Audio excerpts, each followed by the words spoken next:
உதயம் சவுத் நேயர்களுக்கு வணக்கம். இன்று நம்மோடு இணைந்திருக்கிறார் அரசியல் விமர்சகர் திரு ராஜகம்பீரன் அவர்கள். வணக்கம்.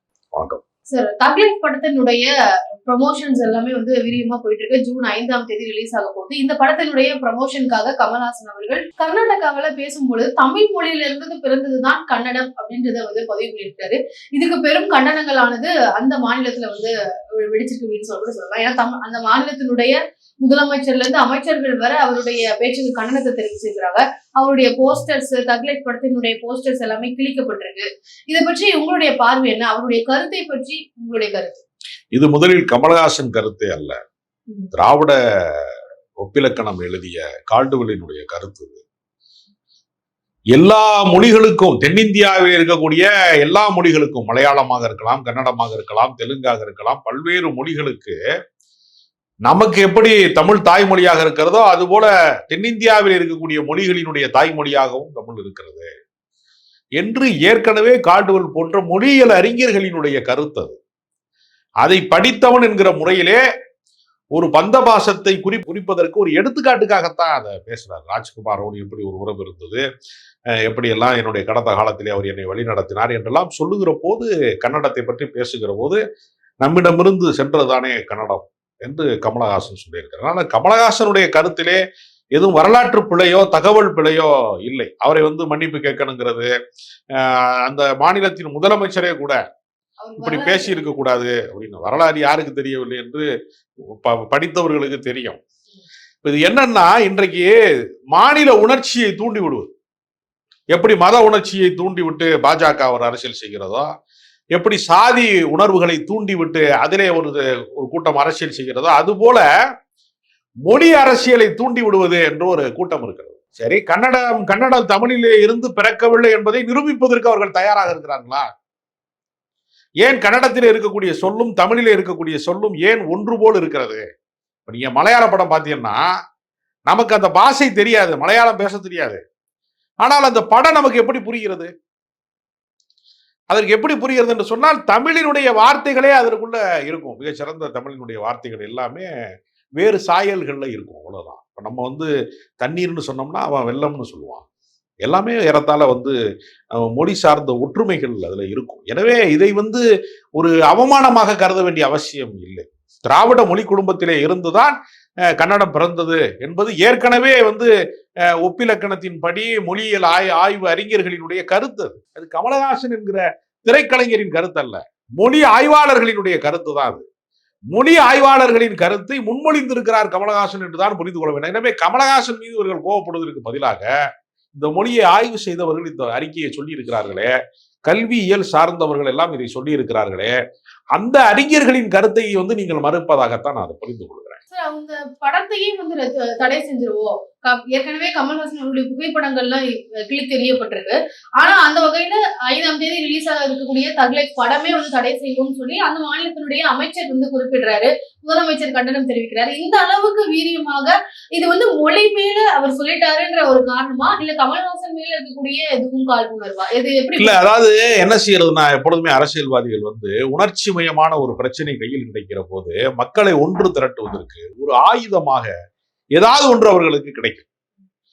அந்த மாதிரிதான் இப்ப தமிழ்நாட்டு அரசியல்ல மொழி உணர்ச்சி என்பது முக்கியமான கதாபாத்திரமாக இருக்கிறது எப்பொழுதுமே. அது இந்திய எதிர்ப்பு காலத்திலே இருந்து தூய தமிழருடைய ஆட்சி என்று இவர்கள் தமிழ் தேசியம் பேசுகிறவர்கள் பேசுவதில் இருந்து எல்லாவற்றிலேயுமே மொழி ஒரு பிரதானமான விஷயமா இருக்கு. எனவே லாங்குவேஜ்ங்கிறது மக்களை ஒன்று கூட்டுவதற்கான ஒரு கருவியாக மொழி இருக்கிறதுல. அதனால அரசியல்வாதிகள் இதை வைத்துக் கொண்டு ஒரு பிரபலமான சினிமாக்காரன் மீது கல்லறிவதன் மூலமாக ஒரு வெளிச்சம் கிடைக்கிறது. இது இப்ப நான் என்ன சொல்றேன், ஒருவேளை தக்லைஃப் படத்தை திரையரங்கத்திலே அனுமதிக்க மாட்டோம் என்று அவர்கள் சொன்னார், சீப்பை ஒழித்து வைத்தால் கல்யாணம் நின்றுவிடும் என்று சொல்வதை போலதான். அது OTT தளத்திலே பார்க்கப்படும், பல்வேறு தளங்களிலே அது பார்க்கப்படும். இன்றைக்கு இருக்கக்கூடிய காலகட்டத்தில் ஒரு திரைப்படத்தை காணாமல் கண்களிலே இருந்து மறைத்து விட முடியாது. ஏனென்றால் ஜெய்பீம் போன்ற படங்கள் எல்லாம் திரையரங்கத்துக்கே வராம நேரடியாக OTT தளத்திலே பல கோடி வசூலை பெற்றது, பல கோடிக்கணக்கான பார்வையாளர்களினுடைய வரவேற்பை பெற்றது. அதனால இது மாதிரி பூச்சாண்டி காட்டுவது என்பதெல்லாம் வந்து ரொம்ப தவறான ஒரு விஷயம். மன்னிப்பு கேட்கணும் அப்படின்றத வந்து திட்டவட்டமா சொல்றாங்க. அந்த அரசியல்வாதி அங்க இருக்கக்கூடிய முதலமைச்சரும் சரி, அமைச்சர்களும் சரி இவர் மன்னிப்பு கேட்கணும்னு சொல்றாங்க. ஆனா கமல்ஹாசன் அவர்கள் மன்னிப்புலாம் கேட்க முடியாதுன்றத குறிப்பிட்டிருக்காரு. அப்போ இந்த பிரச்சனை வந்து நிறைவடையுமா இல்ல அதுக்கு ஒரு கமா போட்டு சினிமா வியாபாரத்தை பாதிப்பதற்காக நான் வருத்தம் தெரிவிக்கிறேன், மன்னிப்பு கேட்கிறேன் என்று சராசரி நடிகராக இருந்தால் வந்து சொல்லிடுவாங்க. சத்யராஜ் கூட கடந்த காலங்களிலே வந்து சில பிரச்சனைகள் வந்த போது ப்ரொடியூசருக்கு நட்டம் வந்து விடக்கூடாது என்பதற்காக அவர் வந்து தனிப்பட்ட முறையில் நான் வந்து வருத்தம் தெரிவிக்கிறேன் கூட அவர் பேசியிருக்கிறார். ஆனால் கமலஹாசன் என்பவர் வெறும் சினிமா நடிகன் கிடையாது. அவர் ஒரு அரசியல் தலைவராக இருக்கிறார், அவர் ஒரு கட்சி தலைவராக இருக்கிறார், இப்பொழுது ராஜ்யசபாவினுடைய உறுப்பினராக தேர்வு செய்யப்பட்டிருக்கிறார். இந்த மாதிரி நேரத்துல வந்து ஒரு உண்மையை சொல்வதற்காக மன்னிப்பு கேளுங்கள் என்று சொல்பவர்களிடத்துல போய் மன்னிப்பு கேட்டார்னா அவருடைய இமேஜ் மிகப்பெரிய அளவிலே சரிந்து விடும். அதனால அவர் அதை செய்ய மாட்டாரு. ஏன்னா நியாயம் தன் பக்கம் இருக்கிற பட்சத்துல நான் எதற்காக மன்னிப்பு கேட்க வேண்டும் என்கிற உணர்வோடு அவர் இருக்கிறாரு. அதனால கமலஹாசன் மன்னிப்பு கேட்க வேண்டிய அவசியம் இல்லை. அப்புறம் கன்னடத்திலே இருக்கக்கூடிய சில திரையரங்கங்கள் புறக்கணிக்கிற ஒரே ஒரு காரணத்தினாலேயே அந்த திரைப்படம் தோல்வி அடைந்து விடும்னு சொல்ல முடியாது. இப்ப இருக்கக்கூடிய காலகட்டம் என்னவாக இருக்கிறது என்றால், ஒரு திரைப்படம் குறித்து எதிர்மறை விமர்சனங்கள் வந்தால்தான் பெரிய அளவுல கூட்டமே வரும். அப்படி பல படங்கள் வெற்றி பெற்றிருக்கிறது. அதனால எதிர்மறையான விமர்சனங்களின் வழியாக ஒரு கூட்டத்தை கூட்டுவதற்கு கமலஹாசனுக்கு ஏற்கனவே விஸ்வரூபம் போன்ற படங்கள்லாம் கூட வெற்றி பெற்றதற்கு காரணம் எதிர்மறையான விமர்சனங்கள் தான். அந்த படத்தை வெளிவர கூடாது என்று ஒரு போராட்டம் நடந்த போதுதான் அந்த படம் மாபெரும் வெற்றி பெற்றது. இவ்வளவு பேர் தடுக்கிறாங்களே அதுல என்ன இருக்குன்னு பார்க்க போவோம்னு ஆடியன்ஸுக்கு வந்து ஒரு மன கிளர்ச்சி உண்டாகி அந்த படத்தை பார்க்க சென்று விடுவார்கள். எனவே கமலஹாசனுக்கு ஒரு கூடுதல் விளம்பரம். இந்த படத்தினுடைய பாதிப்பு இந்த மாதிரியான விஷயங்கள் ஒரு பக்கம் இருந்தாலும் அவருடைய கருத்துக்கு பல விதமான கண்டனங்கள் வருது. தமிழகத்துல பொறுத்த வரைக்கும் தான் திராவிட மொழிகள், திராவிட குடும்பம், இப்படி பல விஷயங்கள் தமிழகத்துலதான் சொல்லப்படுது. ஆனா அந்த மாநிலங்கள் அதை பொருட்படுத்தவே இல்லைன்றது இந்த சம்பவமே அதுக்கு ஒரு எடுத்துக்காட்டா இருக்கு. மலையாள மொழியா இருக்கட்டும், கன்னடமா இருக்கட்டும், இல்ல தெலுங்கா இருக்கட்டும், எல்லா மொழியிலுமே வந்து அந்த அளவுக்கு இந்த திராவிட மொழிகள் அப்படின்னு ஒன்று சேர்ந்து பார்க்கறது இல்லை. ஆனா தமிழகத்துல மட்டும் அதை பாக்குறாங்களே. இல்ல, கேரளாவினுடைய முதலமைச்சர் பினராயி விஜயன் அவர்கள் அதை சொல்லியிருக்கிறார். தமிழ்தான் வந்து மலையாளத்திற்கு தாய்மொழி என்பதை பினராயி விஜயன் சொல்லியிருக்கிறார். பண்பட்டவர்கள், படித்தவர்கள் அதை சொல்லியிருக்கிறார்கள். வாக்காளர்களினுடைய உணர்ச்சிகளோடு விளையாட வேண்டும், அவர்களுடைய உணர்ச்சி வசப்படுவதன் மூலமாக தன் பக்கம் திருப்ப வேண்டும் என்று கீழ்த்தரமான அரசியல் செய்கிறவர்கள் இதை வந்து மறுக்கிறார்கள். திராவிட மொழி குடும்பத்திலே இருந்துதான் இந்த மொழிகள் எல்லாம் பிறந்தன என்கிற ஆய்வை வந்து இவர்கள் மறுக்கிறார்கள் என்றால், கல்வி பின்புலத்தோடு பல்கலைக்கழக ஆய்வோடு தான் மறுக்க வேண்டும். சும்மா வந்து சவுடால் விடுறது, சவால் விடுறது, நான் யார் தெரியுமா அப்படின்னு இந்த ஒரு ஜீயர் ஒருத்தர் வந்து நான் சோடா பாட்டல் வீசுவேன்னு சொன்னான் ஒரு ஜீயர். அது மாதிரியான ரவுடித்தனமான பேச்சுக்கள் பேசுவது என்பது அரசியல்வாதிகளுக்கு வந்து அது ஒரு வாடிக்கையாக இருக்கலாம்.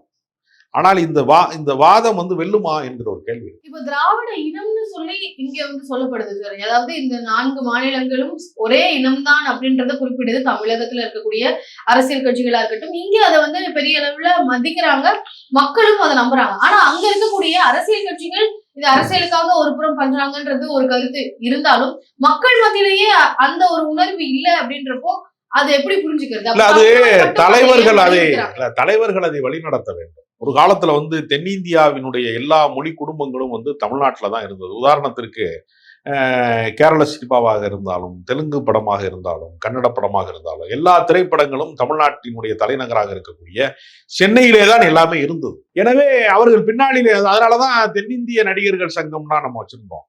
ஏன்னா அவர்கள் இங்கே வந்தார்கள். எல்லா பிரபலமான திரைப்பட நடிகர்களுக்கும் சென்னையிலே வீடு இருக்கும். மம்முட்டி மாதிரி பல பிரபலமான நடிகர்கள்லாம் இங்கே ஒரு வீடு இருக்கும். அதுக்கு காரணம் என்னன்னா, இது வந்து ஒரு தலைமையகமாக இருந்தது. அதனால இதை வந்து அந்த தலைவர்கள் அரசியல் ரீதியாக விழிப்புணர்வு ஊட்ட வேண்டும். எல்லா அரசியல்வாதியுமே என்ன செய்வாங்கன்னா, என்னுடைய மொழிதான் சிறந்தது, என்னுடைய ஜாதி தான் சிறந்தது, என்னுடைய மதம் தான் சிறந்தது, நம்ம தான் உலகத்திலே பெஸ்ட், நான் தான் டாப்பு, மீதியெல்லாம் டூப்புன்னு சொல்றது மாதிரி அரசியல்வாதிகள் உணர்ச்சி வசப்பட வைக்கக்கூடியவர்களா. வாக்காளர்கள் உணர்ச்சி வசப்பட்டாதானே ஓட்டு போடுவான்.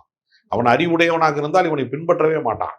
அதனால இவர்கள் அரசியல் ரீதியாக அப்படி ஒரு கருத்தை சொல்லாமல் விட்டு விடுவதன் வழியாக இதை இப்பொழுது கூட பாருங்க, இந்த திராவிட கருத்து வந்து பரவக்கூடாது என்று விரும்புகிறவர்கள் வந்து இதை ஒரு ஆயுதமாக மாற்றுவார்கள். இப்போ தமிழ் தேசியத்தை பேசக்கூடிய சீமான் அவர்களும் அதுக்கு கமல்ஹாசன் அவர்களுக்கு ஆதரவு தெரிவிச்சிருக்கிறாரு. ஆனா அவர் சொல்லக்கூடியது பாத்தீங்கன்னா, இப்போ தமிழ்நாட்டுல மட்டும்தான் மக்களை வந்து இந்த மாதிரியான ஒரு விஷயத்துல வந்து தள்ளுறாங்க. அங்க இருக்கக்கூடியவங்க யாருமே வந்து தமிழ் மக்களையோ தமிழ்நாட்டையோ மதிக்கிறது இல்ல அப்படின்றதுதான் அவருடைய குற்றச்சாட்டா இருக்கு. அதை வந்து நிரூபணமா இல்ல, அதாவது மாற்று கருத்தை உருவாக்குவது இருக்குல்ல, முரண்பாடுகளை உருவாக்குவது, ஒரு ஒரு மனிதனுக்கும் இன்னொரு மனிதனுக்கும் சண்டை மூட்டுவது, ஒரு மனிதனுக்கும் ஒரு மாநிலத்துக்கு இன்னொரு மாநிலத்துக்கும் முரண்பாட்டை கூர்திட்டுவது இருக்குல்ல, அந்த பகையை யார் வேண்டுமானாலும் வளர்க்கலாம். இணக்கமான ஒரு புள்ளியை கண்டுபிடிப்பது இருக்குல்ல, மனிதர்களுக்கு வந்து எத்தனையோ விதமான நம்பிக்கைகள் இருக்கிறது, எத்தனையோ விதமான ஆசைகள் இருக்கிறது, எத்தனையோ விதமான விருப்பங்கள் இருக்கிறது. அவர்களை ஒருங்கிணைப்பதற்கான, ஒற்றுமைப்படுத்துவதற்கான ஒரே ஒரு பாயிண்ட் இருந்தா கூட அதை ஒற்றுமைப்படுத்துவதற்கான வாய்ப்பாக மாற்றிக்கொள்வதுதான் தலைமை பண்பு. கூட்டத்திலே கல்லறிவதற்கு ஒரு பொறுக்கி போதுமானவனாக இருக்கிறான். கூட்டத்தை ஒன்று சேர்ப்பதற்கு தான் தலைவர்கள் தேவைப்படுறாங்க. பிரதிநிதித்துவம் வரும்போது இங்க இருக்கக்கூடிய மக்களுக்கு வந்து அது குறைவாக அதாவது உண்மையான தமிழ் தேசியம் என்பது என்னன்னா, தமிழ்நாடு தனிநாடு என்று பேசுவதுதான் உண்மையான தமிழ் தேசியம். அதைத்தான் கடந்த காலங்களிலே தமிழ் தேசியம் பேசியவர்கள் பேசினார்கள். இப்ப இந்தியா என்கிற ஒரு ஒன்றியத்திற்கு கீழே நாம் எல்லாரும் வாழ்ந்து கொண்டிருக்கிறோம். எனவே பக்கத்து மாநிலத்தை பகையாக கருதுவதன் மூலமாக என்ன சாதிக்க போகிறோம்? கேட்டா அவன் பக்கத்து மாநிலத்துல தண்ணி விட மாட்டேங்கிறான். தண்ணியும் விட மாட்டேங்கிறான்னா இந்திய ஒன்றியத்திடம் போய் முறையிடுகிறோம், உச்ச நீதிமன்றத்திலே போய் நம்ம வழக்கு போடுகிறோம், அல்லது வந்து காவிரி தீர்ப்பாயத்திலே போய் எங்களுக்கான உரிமையை கொடுங்க என்று கேட்பதற்கான வாய்ப்பு இருக்குதுல்ல. பகை நாடாக இருந்தா எப்படி கேட்க முடியும்? அதனால இணக்கத்தை உருவாக்குவதுதான் அரசியல்ல முக்கியமானதே தவிர, சீமான் போன்றவர்கள் வந்து தான் தோன்றித்தனமான ஒரு கலவரக்காரர்களாக, மொழி சார்ந்தவர்களை பகைவர்களாக மாற்றுவதன் மூலமாக அவருடைய அரசியல் வளர்ச்சிக்கு வந்து நெருப்பை மூட்டி குளிர் காய்வதற்கு அவர் இந்த மாதிரி சந்தர்ப்பங்களை பயன்படுத்திக் கொள்வாரே தவிர, அது சரியான போக்கு அல்ல, நல்லிணக்கத்திற்கான போக்கு அல்ல. இப்போ ராஜ்யசபா தேர்தல்ல கமல்ஹாசன் அவர்கள் வந்து தேர்ந்தெடுக்கப்பட்டிருக்காரு திமுக சார்பில். அதை எப்படி பாக்குறீங்க சார்? அவருடைய செயல்பாடுகள் எப்படி இருக்கும்? நாடாளுமன்றத்துல ராஜ்யசபால வந்து அவருடைய பேச்சுவார்த்தைகள் எல்லாம் எப்படி இருக்கும் அப்படின்ற ஒரு எதிர்பார்ப்பு இருக்கு. அதை அவர் பூர்த்தி செய்வார். கமலஹாசன் அவர்கள் வந்து இயல்பாகவே வந்து ஒரு பெரிய ஒரு தெரிந்த பார்வை கொண்டவர், அரசியல் ரீதியாக, இலக்கியம் ரீதியாக, மொழி சார்ந்து கலை வித்தகராக அறியப்பட்டவர். நியாயமாக பார்த்தால் மக்கள் நீதி மய்யம் என்கிற அரசியல் கட்சி இல்லாமல் இருந்தால் கூட அவருடைய நடிப்பாற்றலுக்காக, திரை பங்களிப்புக்காக ஒரு அரை நூற்றாண்டுக்கு மேலாக குழந்தை நட்சத்திரத்திலே தொடங்கி தக் லைஃப் வரைக்குமான இந்த இத்தனை ஆண்டு கால சினிமா பயணத்திற்காக கூட அவருக்கு ஒரு ராஜ்யசபா வழங்கலாம். எப்படி என்று இசைஞானி இளையராஜா அவர்களுடைய இசைத்தன்மைக்காக மட்டுமே ராஜ்யசபா பதவியை வந்து பாஜக வழங்கி இருக்கிறதோ, அது போல கமலஹாசன் உடைய கலைத்திறமைக்காக மட்டுமே கூட அவரை ராஜ்யசபா உறுப்பினராக உருவாக்கலாம். அதனால அவர் வந்து பல வாய்ப்புகள் அவருக்கு வந்தது. ராஜ்யசபா பொறுப்பு வந்து இன்றைக்கு திமுக வழங்குகிறது பார்த்து நம்ம ஆச்சரியப்பட தேவையில்லை. ஏற்கனவே பாஜக முயற்சி, பாஜக வந்து ராஜ்யசபாவிலே வந்து கமலஹாசனுக்கு ஒரு வாய்ப்பு அளிப்பதன் மூலமாக தன்னுடைய கட்சி பிரச்சாரத்துக்கு அவரை பயன்படுத்திக் கொள்ளலாமா என்று முயற்சி செய்தனுடைய விளைவாகத்தான் அந்த தூய்மை இந்தியா திட்டத்தின் வழியாக, சுச்சு பாரத் என்றெல்லாம் சொல்லக்கூடிய திட்டத்தின் வழியாக தெருவை கூட்டுறது, தமிழிசை சவுந்தரராஜன் தலைமையில போய் சொர்க்கம் என்பது நமக்கு சுத்தம் உள்ள வீடுதான் என்றெல்லாம் ஒரு பாடலை வந்து ஒரு நம்ம ஒரு படத்துல பாடியிருப்பாங்க. அந்த பாடலை எல்லாம் ஒலிக்க விட்டு அந்த தூய்மை இந்தியா திட்டத்திற்கு இவரை ஒரு விளம்பரதாரரை போல பயன்படுத்துறாங்க. அப்பொழுது நெருங்கி வந்து கமலஹாசனை எப்படியாவது பாஜக பக்கம் கொண்டு வர வேண்டும் என்பதற்காக, அந்த கூட்டணிக்குள்ளே கொண்டு வர வேண்டும் என்பதற்காக பல முயற்சிகள் செய்து பார்த்தார். ஆனால் அடிப்படையிலே கமலஹாசன் ஒரு காங்கிரஸ் குடும்பத்தை சேர்ந்தவர். அவங்க அப்பா வந்து சீனிவாசன் என்று சொல்லக்கூடியவர் வந்து ரொம்ப தீவிரமான காங்கிரஸ்காரராக இருந்தவர். அவர் காந்திய வழித்தோன்றலாக வந்தவர். அதனால மத துவேஷங்களை மையமாக வைத்துக் கொண்டு சிறுபான்மை மக்களுக்கு எதிரான வன்முறைகளையும் கருத்துக்களையும் பரப்பக்கூடிய ஒரு கட்சியிலே வந்து இருப்பது என்பது சரியானதாக இருக்க முடியாது என்று அவர் பாஜக கூட்டணிக்கு அவர் மறுத்து விட்டார். பல முயற்சிகள் நடந்தது, அது பலிக்கவில்லை. எனக்கு தனிப்பட்ட முறையிலே அவருக்கு பாஜக அணுகியது சம்பந்தமான நண்பர்களை சில பேரை எனக்கு தெரியும் என்பதனால அவர்கள் வழியாக இந்த கருத்தை நான் வந்து பதிவு செய்கிறேன். அதனால அவர் கருத்தியல் ரீதியாக இந்தியா கூட்டணியினுடைய கருத்தாகத்தான் அவர் இருக்கிறார். உதாரணத்திற்கு பாபர் மசூதி இடிக்கப்பட்ட போது அதை கண்டித்து மிக கடுமையான அறிக்கையை வந்து கமலஹாசன் வெளியிட்டார். அன்றைக்கு அவர் எந்த அரசியல் கட்சியிலையும் இல்லை. அதுபோக அவருக்கு இடதுசாரி பார்வை உண்டு. மக்கள் நீதி மய்யம் தொடங்குகிற போது கூட மார்க்சிய கம்யூனிஸ்ட் கட்சியினுடைய சார்பாக கேரளாவினுடைய முதலமைச்சர் பினராயி விஜயன் அவர்களை அழைத்து வந்துதான் அந்த கட்சியவே அவர் தொடக்க விழாவியை நடத்தினார். எனவே அவருக்கு ஒரு மார்க்சிய சிந்தனை அவருக்கு எப்பொழுதுமே உண்டு, இடதுசாரி பார்வை உண்டு. அதனால அவர் ஒருபோதும் வந்து வலதுசாரிகள் பின்னால் போவதை அவர் விரும்பல. அதனால அவர் கடந்த முறை வந்து திமுகவுக்கு எதிராக அரசியல் செய்து விடலாம் என்று நினைத்துதான் கலைஞருடைய வண்ண தொலைக்காட்சி பெட்டி மீது வந்து டார்ச் லைட்டை போட்டு உடைக்கிற மாதிரிலாம் பேசி பார்த்தார். ஆனால் உதயசூரியனுக்கு முன்னால் டார்ச் லைட்டினுடைய வெளிச்சம் எவ்வளவு மங்களாக தெரியும் என்பதை ஒரு யதார்த்தத்தை புரிந்து கொண்டு இந்தியா கூட்டணியிலே தான் இருக்க வேண்டும், ராகுல் காந்தி தான் இந்தியாவினுடைய நம்பிக்கை நட்சத்திரம் என்பதை புரிந்து கொண்டு ஒரு மதச்சார்பற்ற அணியின் பக்கம் அவர் திரும்பி இருக்கிறார். அவருக்கான மரியாதையை திமுகவினுடைய கூட்டணி தர வேண்டும் என்கிற அடிப்படையில் கடந்த முறையே நாடாளுமன்ற தேர்தலில் அவரை போட்டியிடுவதற்கு திமுக அழைப்பு விடுத்தது. எங்கள் கூட்டணியின் சார்பாக நீங்கள் ஒரு தொகுதியிலே நெல்லுங்கள், உங்களை வெற்றி பெற வைப்போம் என்று சொன்னபோது அவர் என்ன செய்தார்னா அவருடைய தனி சின்னத்திலே நிற்க வேண்டும் என்று அவர் நினைத்தார். தனி சின்னத்தை மக்களிடத்திலே கொண்டு போய் சேர்ப்பதிலே இருக்கக்கூடிய சிரமங்கள் காரணமாக உதயசூரியனில் நிற்கலாம் என்று ஆலோசனையும் சொல்லப்பட்டது. அந்த ஆலோசனையை கமலஹாசன் ஏற்றுக்கொள்ளவில்லை. அதனால அவர் இப்பொழுது ராஜ்யசபா எம்பியாக திமுகவின் கூட்டணியின் சார்பாக ராஜ்யசபா எம்பி ஆகிறார். இப்ப மதிமுக கட்சியினுடைய தலைவர் வைகோ அவர்கள் எம்பி சீட் கொடுக்கல அப்படின்றத பார்க்க முடியுது. அதனால 2026 தேர்தலில் கூட்டணி பிரச்சனைகள் ஏதாவது இருக்குமா அப்படின்ற ஒரு கேள்வி இருக்கு.